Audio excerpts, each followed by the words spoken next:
Travel is often one of the first things people associate with consulting, and while it's not universally required, travel has historically been a major part of the allure of consulting for a lot of people wanting to enter the industry.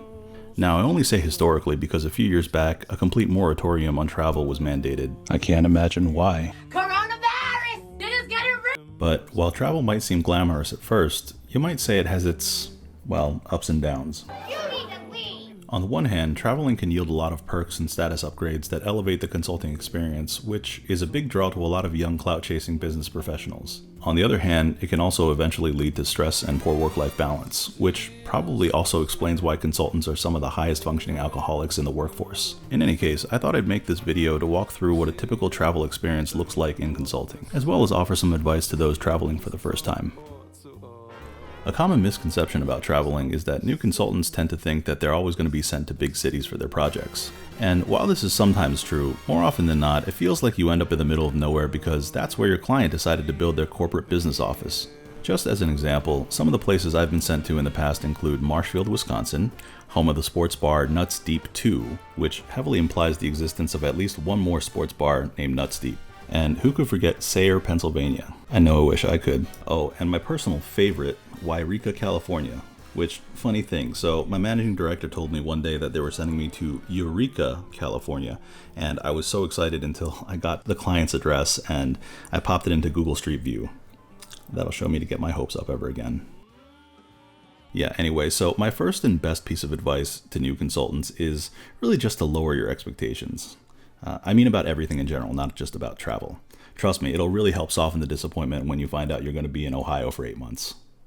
So now that you know which hellhole you're being sent off to, it's time to book your flight, hotel, and maybe a rental car.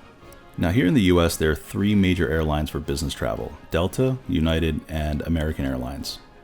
Most big to medium firms will generally not fly Southwest or budget airlines, and presuming you have any amount of self-respect, you'll probably be flying Delta or United. Depending on the firm, you may need to book through your company's portal, which will tell you that your flight costs too much every single time, which you will subsequently ignore every single time, citing that it doesn't fulfill mission requirements or something like that.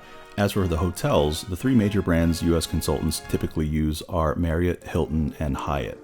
And I just wanted to mention again that none of this is designed to endorse or disparage any brand or service, but rather to illustrate what a typical travel experience might look like for someone from MBB or Big Four. But having said that, they're not going to put their people up at a Motel 6. Jesus. Have you heard of those boutique hotels? Small, with a style all of their own. This one's got a chair and a table. Oh my God. Hammond! But even with a brand like Marriott, there are a number of different tiers to their properties, which I won't really get into.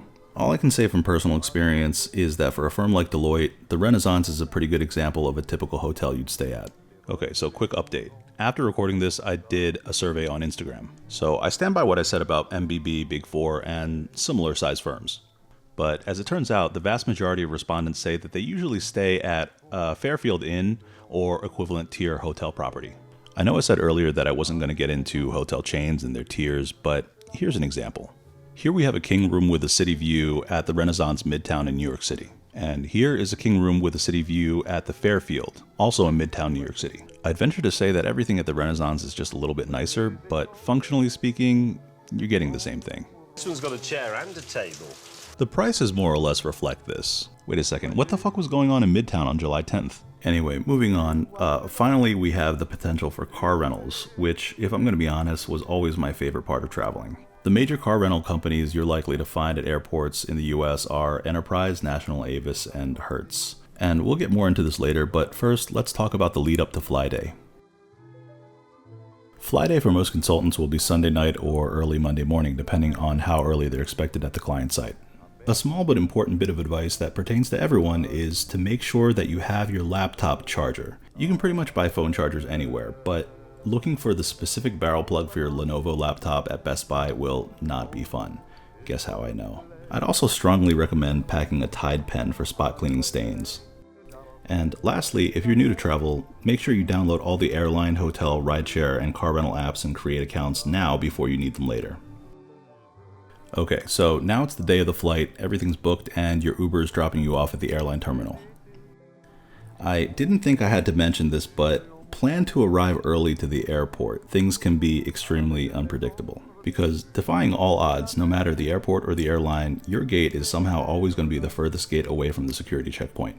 Another important thing to note here is that a lot of these domestic flights act like shuttles, making several trips back and forth each day. Effectively, what this means is that the earlier your flight is, the fewer compounding delays you're likely to experience.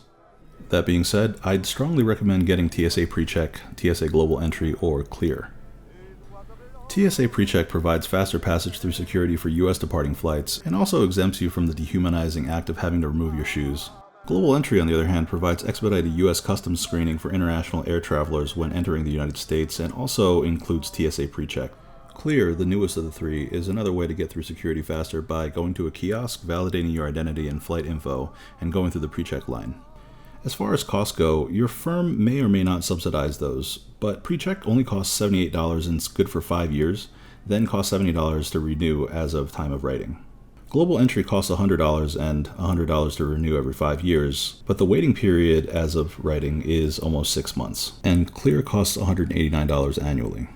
I know a lot of people who eventually end up getting all three, especially if they've been consulting for a number of years. No matter which service you end up choosing, my final thought on this is that if you're going to be flying Monday through Thursday every week for the next several years, then the cost, in my opinion, is absolutely worth it. Okay, so now you've gotten through security, you're in the airport, and you need to kill some time. At this point, most consultants will head straight for a lounge to perform an alcoholism. Now, I've heard a lot of people argue about whose lounge is better, Delta or United, and the answer is, of course, the American Express Centurion Lounge. At the end of the day, though, any lounge is better than no lounge, and anything is better than having to wait hours for a delayed flight in a crowded gate full of mouth breathers. I don't have much to say about the various classes, but firms will typically not allow you to book a first-class flight, so airline status really comes in handy for upgrades. My only tips for flying first class are, don't go too crazy with the free drinks if you're meeting with clients right afterwards. The hot towel is not for putting on your face, and it's customary practice to smugly stare at people boarding coach as they pass by.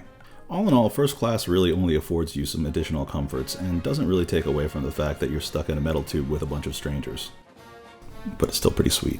Once you land, you're generally either going to go to your hotel or directly to the client site. Here you'll have the option of using either a ride-share service like Uber or Lyft, or my preferred option, renting a car. Generally, firms will be contracted with 1 or 2 rental car companies. My preference is National Car Rentals, where you can sign up for Emerald Isle for free and just walk to the lot and pick any car that's parked there instead of needing to stop at the desk.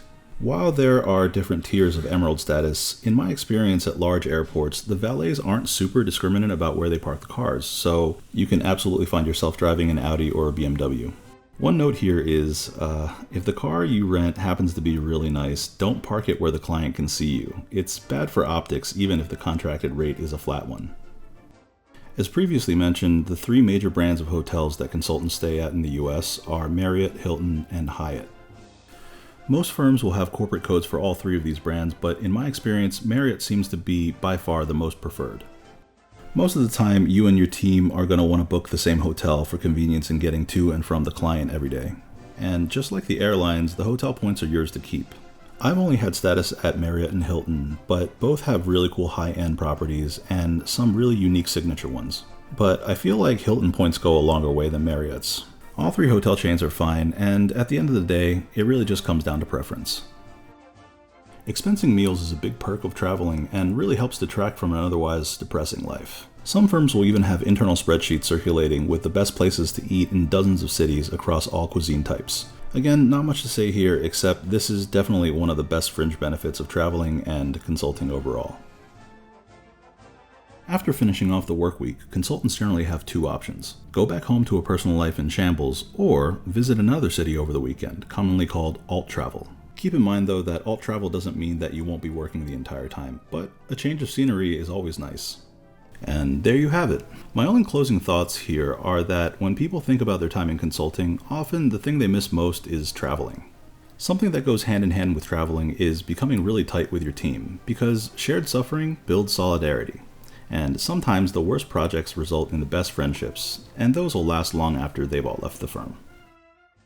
So before we wrap up, I just wanted to mention a few things. This video is another entry in a continuing Consulting 101 series that I've been wanting to do for a long time now.